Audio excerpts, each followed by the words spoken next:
ये तो छोटे राज्य की मांग बहुत पुरानी है और छोटे राज्य बनने से नुकसान नहीं होगा, लेकिन अब ये जो पीस मिल में खुदरा खुदरा जो ये होता रहता है, कभी बिहार को बांट दिया, अभी आंध्र प्रदेश को बांटने की बात हो रही है, तो ये तो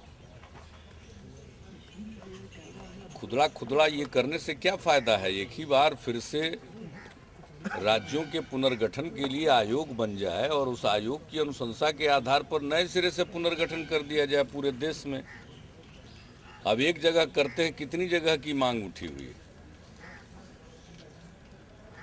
बिहार तो एक वायबल स्टेट था, अब वो दो टुकड़ा में बट गया। छोटा राज्य का मतलब बिहार से छोटा तो नहीं होना चाहिए, लेकिन मांग तो अनेक हो रही है, मांग तो अनेक हो रही है। और बड़ा ताव में ये लोग कहे कि तेलंगाना बनाएंगे, तो अब बतावें कि बनावेंगे कि नहीं बनावेंगे। वो दोनों हालत में संकट में है। पूरे देश में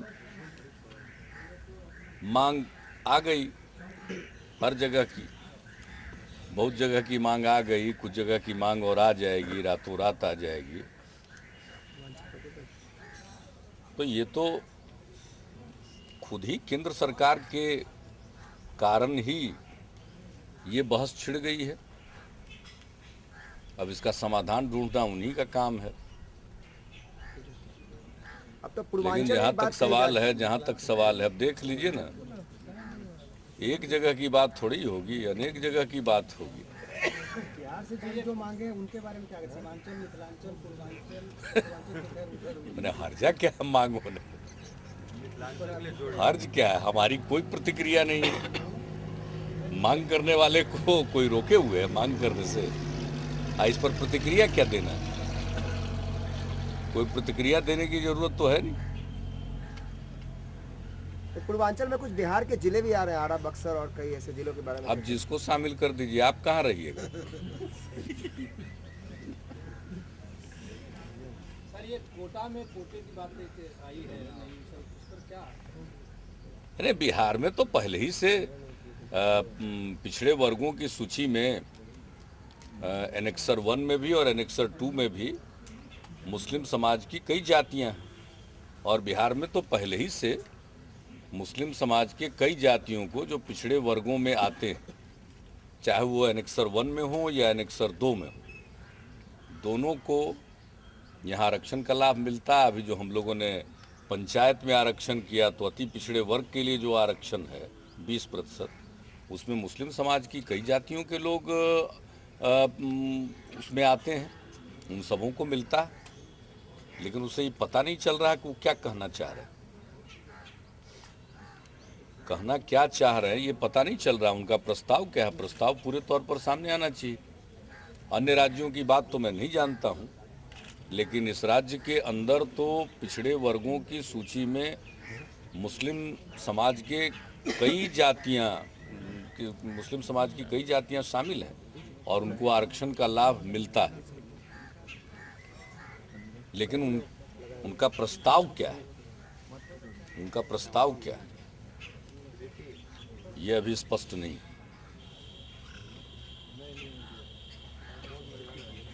अच्छा सर, मायावती जी ने कल एक चिट्ठी लिखा प्रधानमंत्री को पूर्वांचल की मांग के लिए, जिसमें 17 जिले उत्तर प्रदेश के हैं और 10 जिले बिहार के भी हैं। तो क्या आप उनसे सहमत रखते हैं? नहीं पता, हमको नहीं पता है ना। बिहार का हिस्सा देंगे पूर्वांचल के लिए? आप भी खूब बात कर रहे हैं।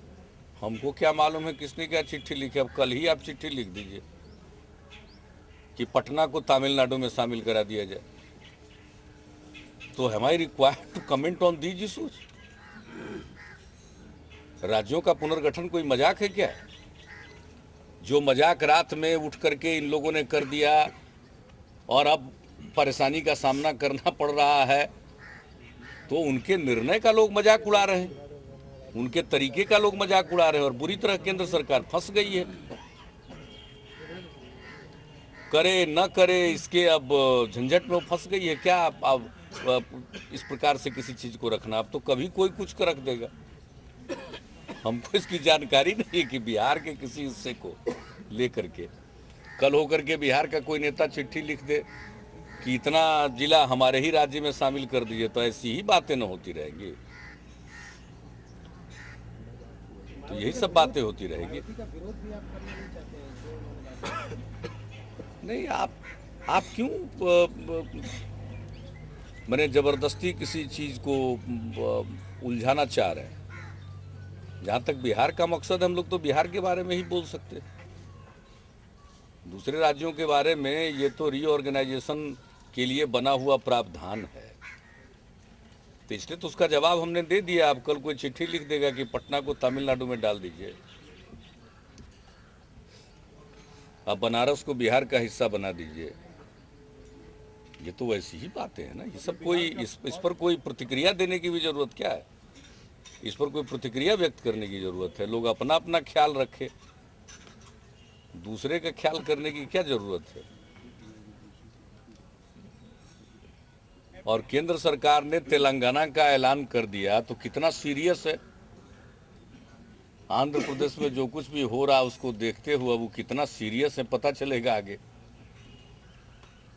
बिहार के और विभाजन के आप खिलाफ हैं? कौन?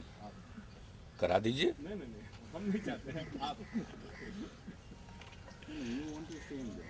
बिहार में और स्टेट बनने की गुंजाइश है? नहीं, क्यों? बिहार का पुनर्गठन क्यों नहीं हो सकता? कहे जरूर हो सकता है। झारखंड क्यों नहीं फिर से बिहार में आ जाएगा?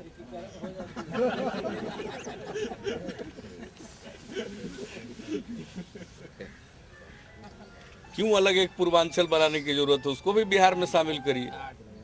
बिहार के बाहर जब कोई अत्याचार की घटना घटती है तो उसमें बिहार के भी लोग रहते हैं, झारखंड के भी लोग रहते हैं, पूर्वी उत्तर प्रदेश के लोग रहते हैं, और कहा जाता है कि बिहारियों पर हुआ।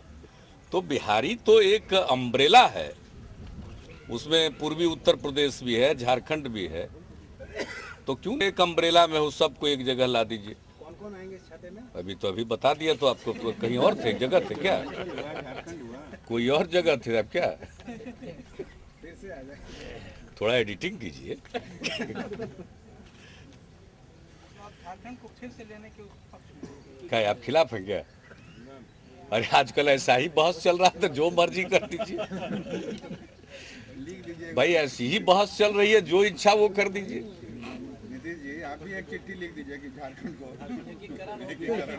हम चिट्ठी लिखने के पक्षधर नहीं है। पीएम को लिख दीजिए। नहीं, हम चिट्ठी लिखने की जरूरत हम नहीं महसूस करते। चिट्ठी लिखना तो सीरियस बात हो जाएगी। सीरियस भी नहीं है।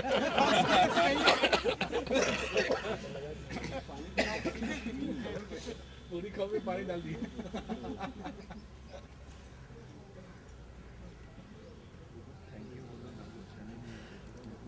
लेकिन साहब, इन लोगों ने बैठे ठाले एक पूरे देश में विवाद जरूर पैदा किया, जिसको कहते हैं कि पूरे मामले में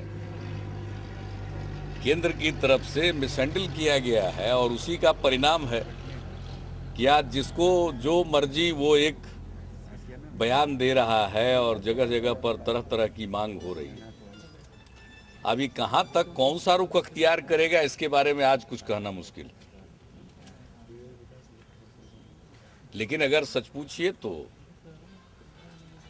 अगर बड़े राज्य नहीं रखने हैं, जैसे बिहार का टुकड़ा कर दिया गया, तो दूसरे बड़े राज्यों का भी टुकड़ा हो जाए, लेकिन कोई रीऑर्गेनाइजेशन कमीशन बनाइए, कोई आधार बताइए, बनाइए और उसके आधार पर करिए। तो राज्यों का गठन तो एक बार जब स्टेट और रीऑर्गेनाइज हो गया, का गठन हो गया, तो उसके बाद जो भी पुनर्गठन हो रहा है वो तो मांग पर आधारित है। जहां की मांग ने ज्यादा जोर पकड़ा वहां के बारे में निर्णय हो गया। अब विदर्भ के लोग कब से मांग कर रहे हैं महाराष्ट्र में,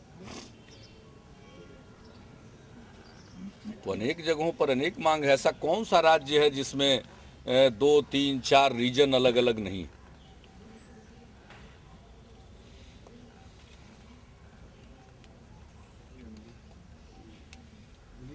के दफा तेलंगाना की मांग है। अब बताइए, झारखंड पहले बन गया।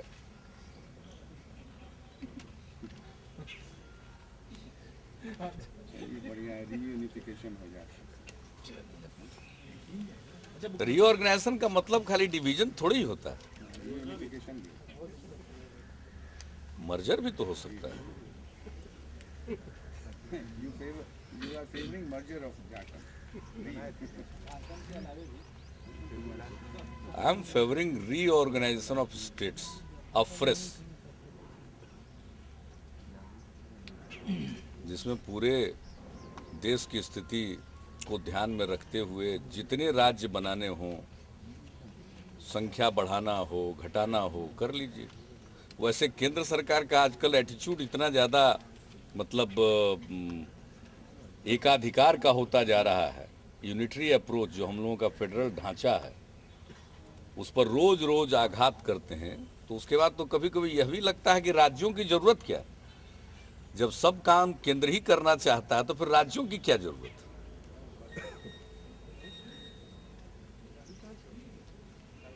जो सिलसिला चल रहा है, तय हो गया इस देश में कि सेंट्रली स्पॉन्सर्ड स्कीम कम रहेगी, तो कम करने के बजाय इस संख्या रोज बढ़ाते जाते हैं।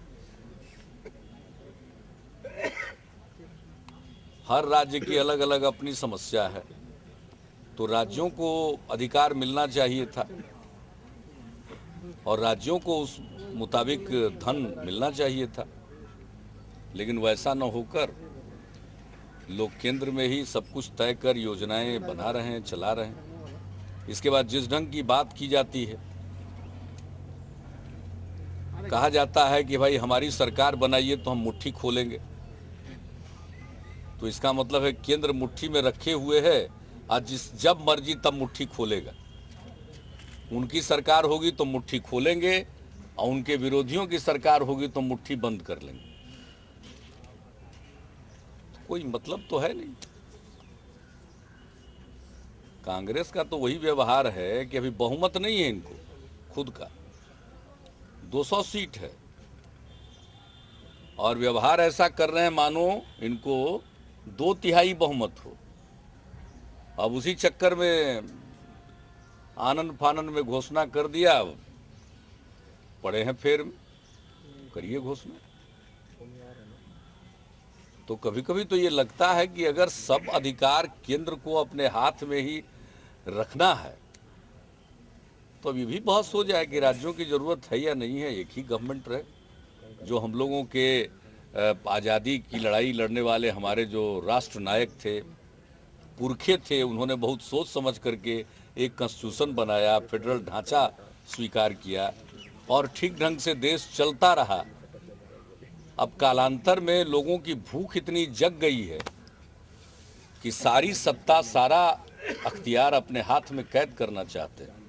तो इस पर भी बहस कर लें, इस पर भी बहस कीजिए, रीऑर्गेनाइजेशन कर लीजिए। मुख्यमंत्री जी, हालांकि जिला प्रशासन नहीं मानती, लेकिन कई जगह से भूख से मौत की खबरें भी आती हैं। देखिए, कुछ चीज़ें बहुत फार फेजेड बात बतंगड़ बनाते हैं। जब बांका की बात आई है, हमने तुरंत मुख्य सचिव को कहा कि इसके बारे में पूरी जानकारी प्राप्त कीजिए। आपको पूरी जानकारी आज हमने कहा है आधिकारिक तौर पर दी जाएगी, लेकिन जो बताया गया है उसके आधार पर लगता है कि बात का बतंगड़ बना रहे हैं। यानी अगर कोई आत्महत्या करे तो उसको गरीबी से लिंक करिए और उसको बढ़ के कहिए पूरा प्रदेश अकालग्रस्त घोषित करो। मैंने इसी को कहते हैं ना फार फेचेड कंक्लूजन से आप निष्कर्ष निकालना चाहते हैं। भूखमरी से मौत कैसे होगी आप जरा बताइए ना। एक घर में इतने परिवार के लोग रह रहे हैं, घर का मुखिया अनाज उठाए हुए है, इतने इनसेंसिटिव लोग हैं कि एक कमरे में भूख से मरते रहेगा, उसको छोड़ देंगे। देखिए, अब अगर बात का बतंगड़ बनाना हो, आप ही तय कर लिए तो वही बात है, वो बाघ बकरी वाली बात हो जाए। तो ये तो जबरदस्ती का निष्कर्ष निकालना हुआ ना, इसी को ना कहते हैं बात को बतंगड़ बना, बात का बतंगड़ बनाना। कैसे हो सकती है? हर एक ग्राम पंचायत में रखा गया है, मुखिया जी को जिम्मेवार बनाया गया है। प्रत्येक प्रखंड में हम लोगों ने अलॉटमेंट दे दिया है नज़र रखने के लिए।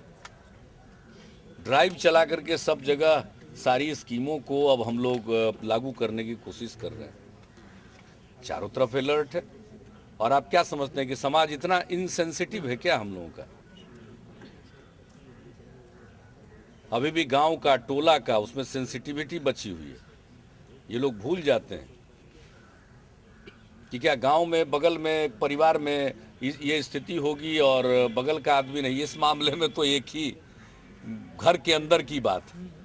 तो फिर भी हमने पूरी रिपोर्ट मांगी है और कहा है कि इसके बारे में पूरी जानकारी दीजिए। पहली नज़र में तो यही लगता है कि बात का बतंगड़ लोग बना रहे हैं। और इतना हम एश्योर करना चाहेंगे कि ये होने नहीं दिया जाएगा। अगर कहीं इस तरह की घटना घटती है तो सबका दायित्व है और उसके लिए जो इंतजाम किए गए हैं, ग्राम पंचायत के लोग इतने सजग रहेंगे, इसलिए तो ये इंतजाम किया गया है कि सबसे निचली इकाई के वो जनप्रतिनिधि हैं, ग्राम पंचायत के हैं, वो देखेंगे, उनको मालूम होगा, उन तक पहुंचना आसान है। कभी कभी लोगों को जब कुछ नहीं मिलता है तो देखते हैं कुछ भी करके आत्महत्या से अकालग्रस्त घोषित करिए। यहाँ तक ये फर्जी सर्टिफिकेट को लेकर आज कई मामले सामने आए। एक आपके इस पे जनता दरबार में ही आदेश पे केस हुआ था बेतिया में। उस मामले में प्रूफ भी हो गया कि सारा फर्जी डॉक्यूमेंट्स है। उसमें बिहार विद्यालय परीक्षा समिति की भी भूमिका सामने आई है, लेकिन अभी तक कोई कार्रवाई नहीं। आपके विभाग की तरफ से सीबीआई की जांच की बात सामने आ रही है। कहाँ गए हैं राजेश भूषण जी, बताइए। कोई जानकारी हो शिक्षा में कहाँ फर्जी सर्टिफिकेट की बात कर रहे हैं? कोई जानकारी हो तो जानकारी लेकर के दें। ठीक, ये फर्जी सर्टिफिकेट की बात कर रहे हैं, कह रहे हैं विद्यालय परीक्षा समिति का भी रोल आया है, ये बता रहे हैं। ऐसा करके इनको जानकारी लेकर के दीजिए। तो सारा ये पुलिस कोई तो दे ही देंगे। टीचर्स अपॉइंटमेंट का कोर्ट तक जो आया ये लोग एग्जामिन कर रहे हैं। सुप्रीम कोर्ट के फैसला आने के बाद उसमें विकल्प क्या? उसको लागू करना, उसको लागू करना, उसका जो भी इम्प्लीकेशन हो वो तो एक अलग विषय, उसको लागू करना होगा। लेकिन उसको लोग शिक्षा विभाग में, मानव संसाधन विकास विभाग उसको एग्जामिन कर रहा है। जो सुप्रीम कोर्ट का ऑर्डर है उसको लागू करने के अलावे कोई दूसरा विकल्प उपलब्ध नहीं। लेकिन उसको लागू करने के लिए जजमेंट को किस पूरा अध्ययन करके उसमें क्या क्या करना होगा ये लोग देख रहे हैं। जो भी सरकार को कहना था, शिक्षा विभाग को कहना था, पूरे तौर पर अपना पक्ष लोगों ने रखा है। लेकिन सर्वोच्च न्यायालय का अगर कोई फैसला है तो उसके बाद फिर कोई दूसरा कहाँ विकल्प है? जो भी फैसला है, अब उसके चलते अगर कोई और भी इनको क्या क्या करना पड़ेगा, ये पूरी बात की समीक्षा करके अगर जरूरत पड़ेगा विभाग के बाहर जाकर हम लोगों के स्तर पर कोई निर्णय लेने की आवश्यकता होगी तो प्रस्ताव लाएंगे। लेकिन करना तो है ही है। और हम तो यही चाहेंगे कि अगर किसी चीज़ को करना है तो जल्दी करना चाहिए और समय सीमा के अंदर करना चाहिए। हमारा तो शुरू से हमारी नीति रही है कि हम निर्णय लेने में विश्वास करते हैं, टालने में नहीं। जो निर्णय लेना है उसको जल्दी लीजिए, जल्दी लागू कीजिए। सर, रंगनाथ मिश्रा कमेटी ने रिपोर्ट दिया है कि अल्पसंख्यकों के लिए 15% आरक्षण होना चाहिए और ऐसी चर्चा चल रही है कि ओबीसी रंगनाथ मिश्रा कमेटी की रिपोर्ट हो गई ले होनी तो होने ना दीजिए, पहले ले तभी तो ले होने तो दीजिए, पहले ही जवाब काट दे रहे हैं। नहीं तो ले होने दीजिए ना, हम लोग भी तो जाने क्या रिपोर्ट। अब ऐसे इसी पर हम क्या जाने, हम तो एक सरकार चलाते हैं। केंद्र सरकार पहले रिपोर्ट ले करे, रिपोर्ट के साथ एक्शन टेकन रिपोर्ट ले करेगी। हम लोगों के लिए क्या करने की बात है वो सामने आएगी। उसके बाद ना हम लोगों से कोई प्रश्न पूछ सकता है कि इस पर आप क्या करेंगे। आपके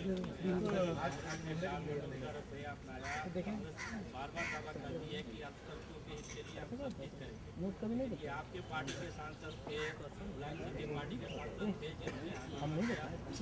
सरकार तैयार हुई क्या बात नहीं लगता आपको कि कांग्रेस केवल करने का काम करे या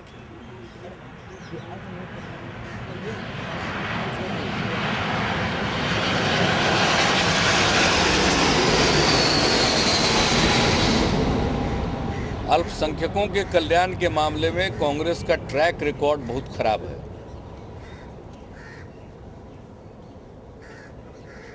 आज तक जो सबसे भयानक दंगा हुआ है वो कांग्रेस के राज में इस बिहार में भागलपुर में हुआ, और इतने संघर्ष के बाद उनको 84 के सिख विरोधी दंगे के समान भागलपुर के दंगा पीड़ितों को मुआवजा देना उन्होंने मंजूर किया। हम मिले, हमने कमीशन बहाल किया, कमीशन की रिपोर्ट आई, उसको भेजा, तब अंततोगत्वा उन्होंने माना है। तो उनका खुद भी कर सकते थे, 89-90 में दंगा हुआ वो कर सकते थे, जब भी उनके हाथ में ताकत आई कर सकते थे, लेकिन नहीं, ट्रैक रिकॉर्ड अच्छा नहीं है।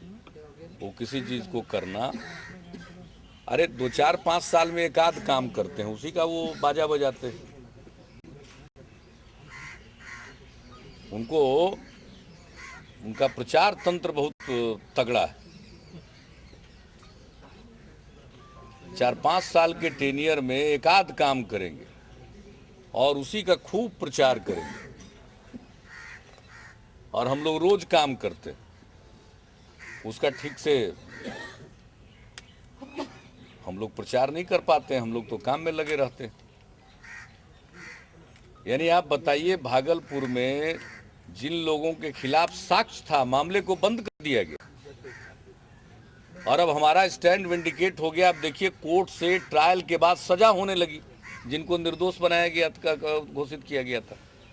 तो ये कांग्रेस के लोग हों या आरजेडी के लोग हों, इन लोगों का ट्रैक रिकॉर्ड ठीक नहीं है। ये अल्पसंख्यकों को इस्तेमाल की वस्तु समझते हैं, उनकी सेवा करनी है, उनको भी कुछ चाहिए, इसका ख्याल कम रहता है।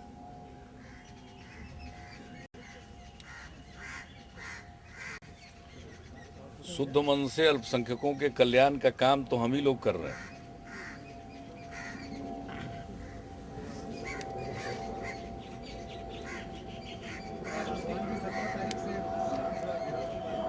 तो विपक्ष करेगा नहीं, कोई बात है।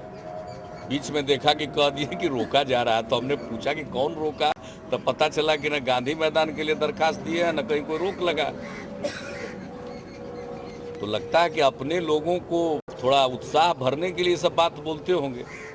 काहे का कोई उनका कार्यक्रम रोकने जाएगा? मुझको तो खुशी है कि वो निकाल रहे हैं रैली।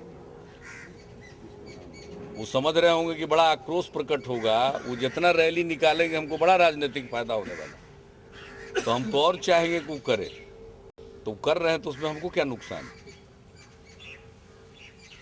कौन किसी रैली को निकालने पर रोक लगता है? अरे असेंबली परिसर के इर्द गिर्द सब दिन से नजदीक में 144 लगता है, तो वो उस समय लगेगा। लेकिन 144 का मतलब क्या होता है? बिना अनुमति के नहीं लीजिएगा, अनुमति लेने पर तो कर ही सकते। तो उनको कौन रोके हुए है जुलूस निकालने से? गांधी मैदान का बुकिंग होता है सरकार से कि डीएम के यहाँ से बुकिंग होता है? कौन उनको रोके हुए है? गांधी मैदान बुकिंग करा के गांधी मैदान में जमा हो, प्रशासन को बाजाप्ता इतला दे करके 144 वाले क्षेत्र में भी आ सकते हैं। कौन दिक्कत है? करना ही चाहिए। और हाँ, और दूसरी तरफ उसका दूसरा पक्ष है कि विपक्ष अपना काम तो करेगा ना। अगर उनको हमारे किसी नीति से, हमारे किसी कार्य से गुस्सा है, तकलीफ है, तो हमारा विरोध करेंगे ही। अब ये बात अलग है कि इससे उनको कितना लाभ होगा और हमको कितना लाभ होगा, इसलिए हम तो चाहते हैं कि खूब जुलूस निकालें।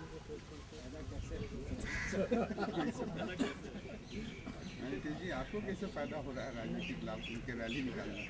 काहे विपक्ष अगर दिखेगा कि कुछ सक्रिय है तो उससे दूसरों को भी, दूसरे लोग भी होते हैं। ये लोग बिहार भर में घूमते हैं तो हमको लाभ नहीं होता है, हमको तो लाभ ही होता है। हम तो और चाहेंगे कि पूरा घूमें। झारखंड में बहुत मेहनत की है भाई। झारखंड में तो सब लोग मेहनत किया। अरे पार्टी चलाता है तब मेहनत नहीं करेगा। हमारे बड़े भाई ने तो अपने स्वास्थ्य की भी परवाह नहीं की, हालांकि 2 बार उनको हमने कहा। हमारे अस्वस्थ होने पर तो उन्होंने फोन नहीं किया, लेकिन उनके अस्वस्थ होने पर हमको तो बीमार मुख्यमंत्री घोषित कर दिए। लेकिन उनके जब पैर में चोट आई तो हमने फोन किया और कहा कि भाई एक बार पहले भी पैर में आपको तकलीफ हो चुकी है, संभल के चलिए, चलना भी चाहिए संभल के। अब इधर भी कहा, अभी उनका फोन आया था कि रामविलास जी के रैली पर कहा कि रोक लगा रहा है, कहा कौन रोक लगा रहा है। तो उनका फोन आया था तो उसमें उन्होंने कहा कि अभी कैसा है, तो स्वास्थ्य हम पूछते ही रहेंगे। लेकिन जहां तक सवाल है झारखंड के चुनाव में लोग मेहनत नहीं करेगा। उनका भी एमएलए था, उनके भी 7 एमएलए थे, तो क्या मेहनत करेंगे। हम लोगों को भी 6 था तो हम लोग भी मेहनत किए हैं, एनडीए के साथ हैं, जो भी संभव है कर रहे तो कर रहे। सर उपराष्ट्रपति तो बात नहीं होगी, सर उपराष्ट्रपति मेरी महोदय बात कह नहीं होगी। उर्दू का विकास नहीं होने पर चिंता व्यक्त की है। हम उनकी चिंता को शेयर करते हैं। उपराष्ट्रपति, देखिए उपराष्ट्रपति जी ने बहुत अच्छी बातें कही और बहुत ही उनका जो स्पीच था वो एक कॉम्प्रिहेंसिव स्पीच, उसके हर पहलू उन्होंने दूसरों को भी कहा है और पर्टिकुलर मुस्लिम कम्युनिटी को भी कहा। हम उनके भाषण में मौजूद थे, उनकी बात हम सुन रहे थे ध्यानपूर्वक।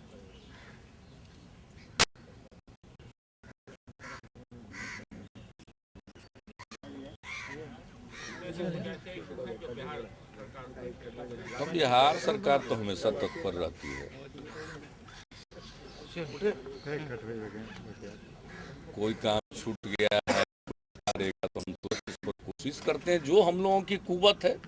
अरे हम लोगों की कितनी कुव्वत है बताइए ना, इतनी भयंकर साधनहीनता है और तब भी हम लोगों ने समाज के हर तबके के कल्याण के लिए कार्यक्रम अपने हाथ में लिया है। सिर्फ केंद्र की योजनाएं नहीं बल्कि अपनी योजनाएं बनाई है। पंजाब में जो हुआ वो आपके एक्शन के बाद और दूसरे राज्यों में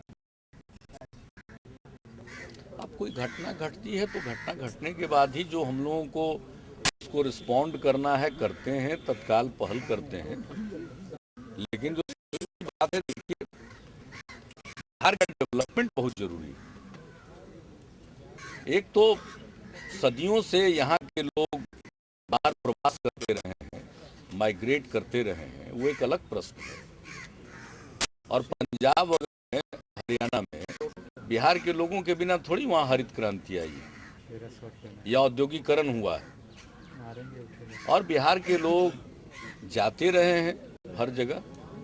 लेकिन जो मेरी समझ से देखिए, बिहार में रोजगार के अवसर पैदा हों, इसके लिए जरूरी है कि बिहार में निजी पूंजी लगे, कल कारखाने खुलें, लोगों को यहाँ काम मिले। और उसके लिए जरूरी है कि बिहार को विशेष राज्य का दर्जा मिले, अभी तो निवेशक लगाने के लिए आकर्षित होंगे।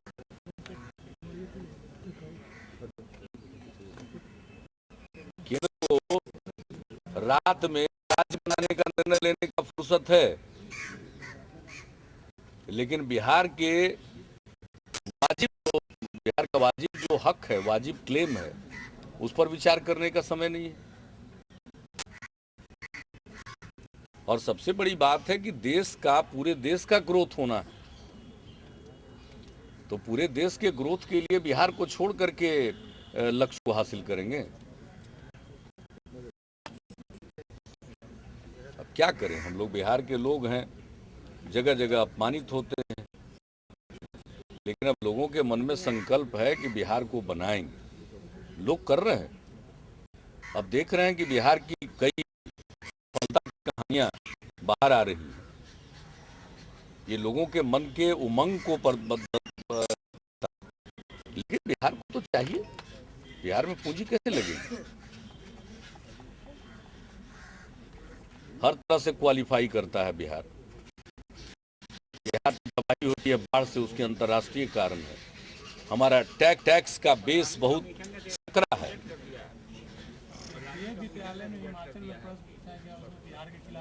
तो आप उनके रिजेक्शन को रिजेक्ट कीजिए। जब तक आप लोग नहीं जोरदार कलम चलाइएगा तो अकेले हमारे करने से क्या होगा? आप बुद्धिजीवी हैं, विश्लेषण करता है। केंद्रीय विद्यालय में हिमाचल प्रदेश में बिहार के संबंध में पता नहीं कहाँ आप जो है निकालते रहते हैं।